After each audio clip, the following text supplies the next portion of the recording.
Perkenalkan, nama saya Fidelius Bulilewar. Saya mahasiswa dari Universitas Nusa Cendana, program studi Ilmu Administrasi Negara semester 2. Pada video kali ini saya akan menjelaskan kembali materi-materi yang dijelaskan pada mata kuliah Teori Sosial dan Politik. Untuk materi yang pertama itu dijelaskan tentang teori positivisme yang dikemukakan oleh Herbert dan Comte.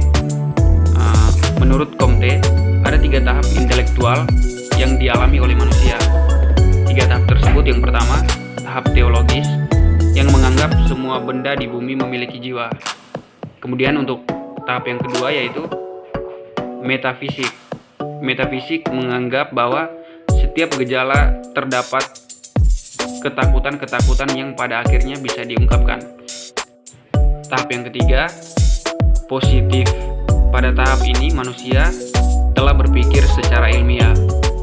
Melalui tahap ini manusia sampai pada apa yang disebut sebagai positivisme. Positivisme dalam ilmu pengetahuan merupakan bentuk pemikiran yang menekankan pada aspek faktual pengetahuan. Selanjutnya, masih pada pertemuan yang sama, dijelaskan tentang teori dan juga paradigma dalam ilmu sosial.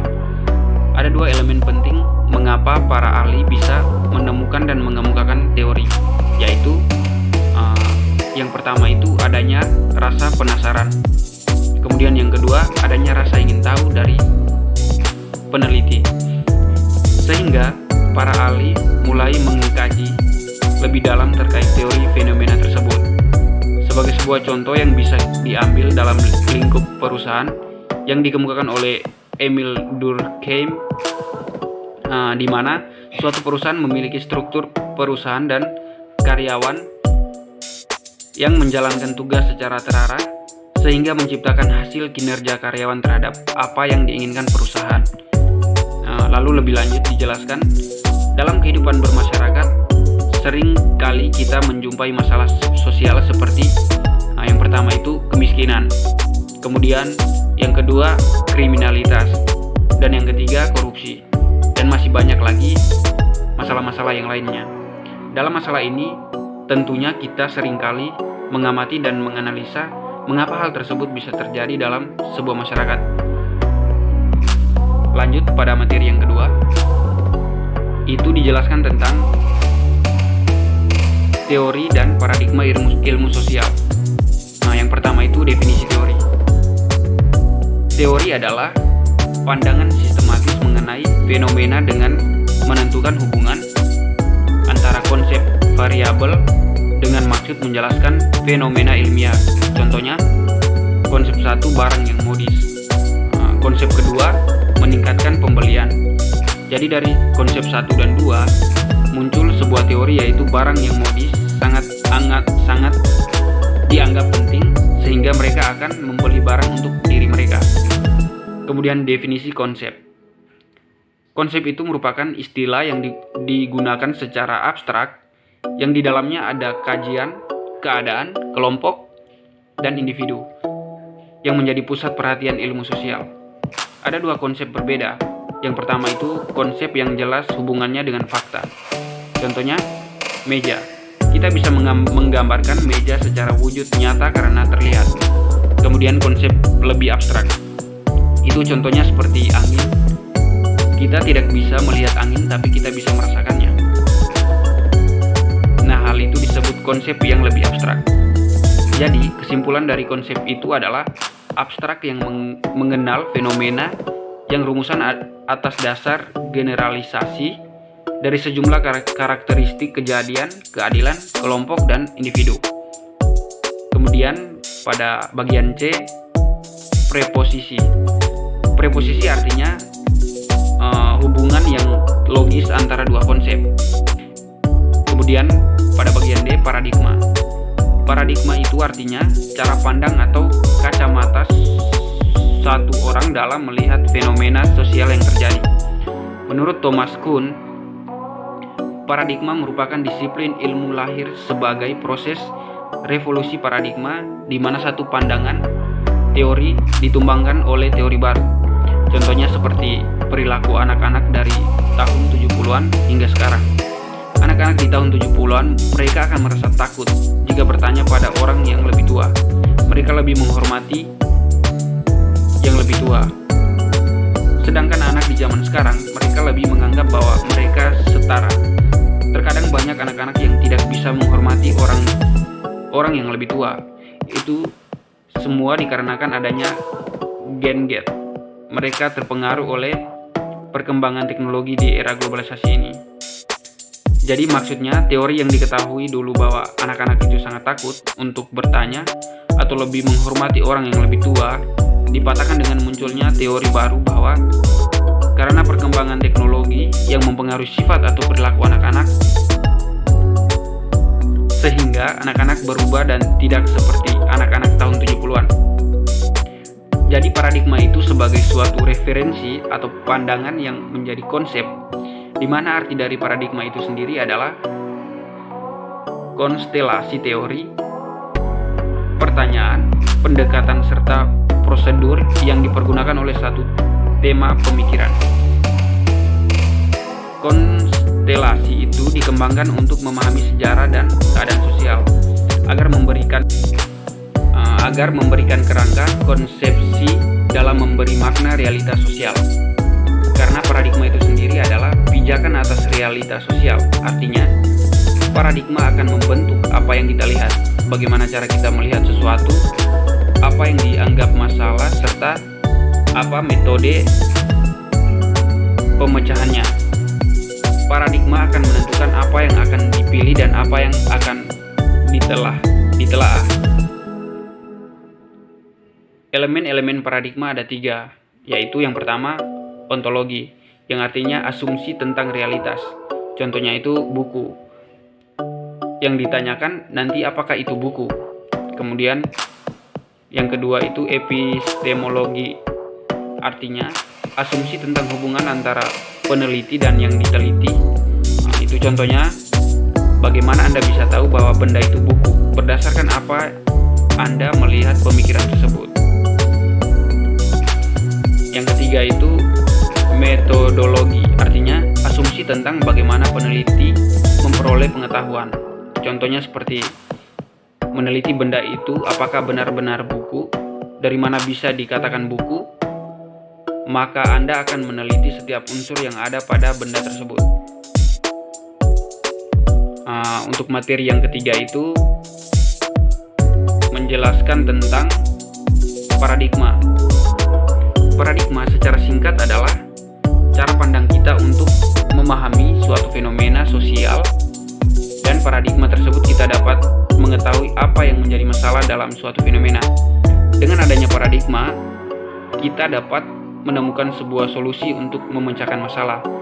Melalui paradigma ini kita dapat mendefinisikan suatu fenomena, namun suatu fenomena akan berbeda-beda tergantung bagaimana cara pandang kita terhadap suatu fenomena. Contohnya yang kita ambil dari di sini adalah paradigma kita tentang kemiskinan. Setiap orang mendefinisikan seseorang miskin berbeda-beda tergantung dari cara pandang atau paradigma kita terkait kemiskinan yang dialami tersebut. Dengan paradigma yang berbeda-beda, maka akan mendapatkan solusi yang berbeda pula. Paradigma menurut GUBBA dibagi menjadi 4 elemen, yaitu yang pertama itu paradigma ontologi, yaitu asumsi tentang realitas. Yang kedua, paradigma epistemologi, yaitu asumsi tentang hubungan antara peneliti dan yang diteliti. Kemudian yang ketiga, paradigma metodologi, yaitu asumsi tentang bagaimana peneliti memperoleh pengetahuan. Yang keempat itu paradigma. Selanjutnya, paradigma sosial menurut Farrell dan Morgan. Menurut paradigma dibangun dari 2 asumsi, yaitu asumsi yang pertama tentang hakikat ilmu sosial, terbagi ke dalam 2 sifat, yaitu objektif dan subjektif. Kemudian yang kedua itu asumsi masyarakat adalah keteraturan dan konflik. Selanjutnya pembahasan tentang asumsi struktural fungsional. Pada bagian ini kita membahas bahwa yang pertama itu masyarakat harus dianalisa sebagai satu kesatuan yang utuh yang saling berinteraksi. Kemudian yang kedua, hubungan bisa searah dan timbal balik. Yang Yang ketiga, sistem sosial bersifat dinamis. Yang keempat, integrasi sempurna tidak pernah ada sehingga ada ketegangan namun itu terlembagakan. Yang kelima, perubahan secara bertahap. Yang keenam, hasil penyesuaian yaitu eksternal dan juga inovasi. Yang ketujuh itu integrasi oleh nilai yang sama. Dalam struktural masyarakat ini memiliki konsensus atau kemampuan sistem sosial untuk saling mengkait. Kesepakatan bersama antara bagian yang ada dalam keseluruhan masyarakat komitmen. Selanjutnya dijelaskan tentang masyarakat model integrasi Durkheim. Nah, itu biasanya ada pembagian kerja. Masyarakat haruslah sebagai suatu kesatuan, bisa dibedakan namun tidak bisa dipisahkan. Integrasi untuk memenuhi sistem. Jika tidak terpenuhi maka akan muncul patologi. Talok Person juga menyampaikan pandangannya tentang fungsionalisme. Yang pertama itu individu dalam sistem sosial. Yang kedua, ada dua mekanisme pelembagaan terhadap individu, yaitu yang pertama, mekanisme sosial di dalam tentang seluruh pola budaya. Yang kedua itu mekanisme kontrol. Di dalamnya ada pelembagaan, sanksi, dan aktivitas ritual. Selanjutnya dijelaskan tentang konteks atau latar belakang yang mempengaruhi Comte. Yang pertama itu zaman pencerahan. Yang kedua, sains untuk kemajuan masyarakat atau merekomendasikan masyarakat dengan cara lebih baik atau manusiawi. Yang ketiga, teori gravitasi dari Isaac Newton, hukum hubungan fundamental antara sifat dasar jagat raya menjadi pendorong visi ini. Yang keempat, Charles Montesquieu. Pada bagian A, kemungkinan adanya ilmu pengetahuan mengenai masyarakat yang menyerupai hukum Newton. Bagian B, masyarakat harus dipandang sebagai benda yang sifat dasar dan dinamikanya bisa ditemukan melalui pengamatan dan analisis sistematis. Yang pertama berawal dari kolaborasinya dengan Saint-Simon pada tahun 1760 sampai dengan 1825. Yang kedua, Saint-Simon lah yang pernah menggunakan istilah pengetahuan positif untuk merujuk pada studi tentang umat manusia dan masyarakat berdasarkan pengamatan empiris. Yang ketiga, serta melahirkan ide tentang pergerakan masyarakat dari landasan religius menuju positifik. Filsafat positif Comte. Bagi Comte, penting untuk menciptakan sains positif seperti hanyalah ilmu pengetahuan. Pengetahuan yang didasarkan pada pengamatan empirik yang akan digunakan untuk menghasilkan dan menguji hukum abstrak mengenai organisasi manusia. Ilmu pengetahuan ini oleh Comte disebut dengan fisika sosial, yaitu tentang bagaimana menemukan hukum organisasi manusia dan digunakan untuk mengarahkan tata kerja masyarakat. Pakar ilmu sosial harus memandu jalannya dan arah dari organisasi manusia.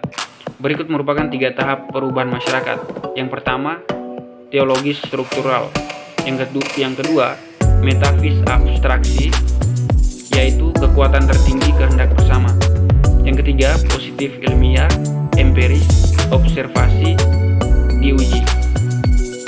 Materi selanjutnya tentang materialisme historis. Materialisme historis adalah pandangan yang berusaha menemukan sebab tertinggi serta kekuatan pergerakan dari semua kejadian, sejarah yang penting dan cara produksi, pembagian masyarakat, pembentukan kelas dan perjuangan masing-masing kelas. Menurut Karl Marx, sejarah dibentuk oleh faktor ekonomi. Apabila faktor ekonomi atau basic materialnya berubah, itu juga mengubah kehidupannya. Basic material adalah tentang siapa yang menguasai faktor produksi. Siapa yang memegang atau menguasai faktor produksi akan menentukan kelas. orang yang menguasai faktor produksi disebut sebagai kaum borjuis, sedangkan orang yang tidak menguasai faktor produksi disebut sebagai kaum proletar. Interaksi antara kaum borjuis dan proletar dapat dijelaskan sebagai berikut. Pada zaman feodal, pekerja yang ditentukan adalah di bidang pertanian. Dalam hal ini, siapa yang memiliki lahan maka akan disebut sebagai kaum borjuis, di mana mereka yang memiliki lahan untuk dipakai sebagai lahan untuk pertanian. Sementara orang yang bekerja untuk mengolah lahan tersebut disebut sebagai kaum proletari, karena mereka bekerja di lahan milik orang lain. Pada zaman kapitalisme, orang yang memiliki modal disebut sebagai kaum borjuis, dan orang yang memiliki modal akan membuka lahan pekerjaan, sedangkan orang-orang yang bekerja pada tempat itu disebut kaum proletar. Melalui interaksi yang dibangun akan timbul beberapa masalah. Yang pertama itu nilai lebih. Keuntungan dari interaksi di atas diambil oleh kaum borjuis, karena mereka yang memiliki lahan atau sebagai tuan tanah, sedangkan kaum proletar adalah orang yang dirugikan, karena kaum proletar adalah orang yang mengelola lahan. Merawat lahan tersebut, bisa dikatakan bahwa kaum proletar adalah orang yang disewa untuk mengolah lahan dari kaum borjuis, namun dalam pengupayaannya tidak sesuai dengan proses yang telah dilakukan oleh kaum proletar. Masalah yang kedua yaitu alienasi atau keterasingan.